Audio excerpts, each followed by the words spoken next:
Le jardin magique. Ce soir-là, Livio sautillait d'excitation. Il allait dormir pour la toute première fois dans une tente. Avec sa grande sœur, Mia, ils installèrent leur campement au fond du jardin. Une lampe torche, de peluche, une couverture étoilée, tout était prêt. Tu crois qu'on va voir des étoiles filantes? Demanda Livio. Peut-être, ou des lucioles. Répondit Mia avec un clin d'œil. Mais ce que Mia ne savait pas, c'est que l'arbre au fond du jardin n'était pas un arbre ordinaire. C'était la maison des fées de minuit. Quand les enfants s'endormirent, des petites lumières se mirent à tournoyer tout autour de la tente. L'une d'elles passa sous la fermeture éclair. Et hop, Livio ouvrit un œil. Une créature miniature ailée flottait au-dessus de son oreille.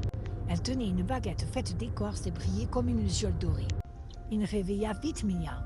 En sortant de la tente, ils découvrirent un jardin complètement transformé. Une salamandre bleue dansait au bord du tuyau d'arrosage. Des champignons géants s'étaient ouverts comme des temples.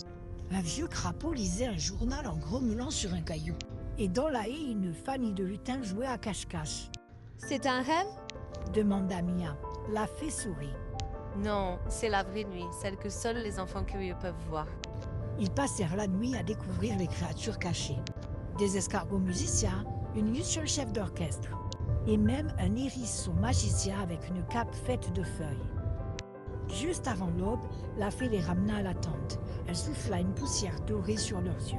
Et les deux enfants s'endormirent blottis sous leur couverture étoilée. Le lendemain, leurs bottes étaient pleines de feuilles, et Livio avait une plume argentée coincée dans ses cheveux. Depuis ce jour, Livio et Mia redorment souvent dans la tente, en espérant que les fées reviennent les inviter à explorer le monde secret du jardin. Tu as aimé cette histoire? Alors abonne-toi et mets-moi ton nom dans les commentaires. Peut-être que l'histoire de demain parlera de toi. Bonne nuit.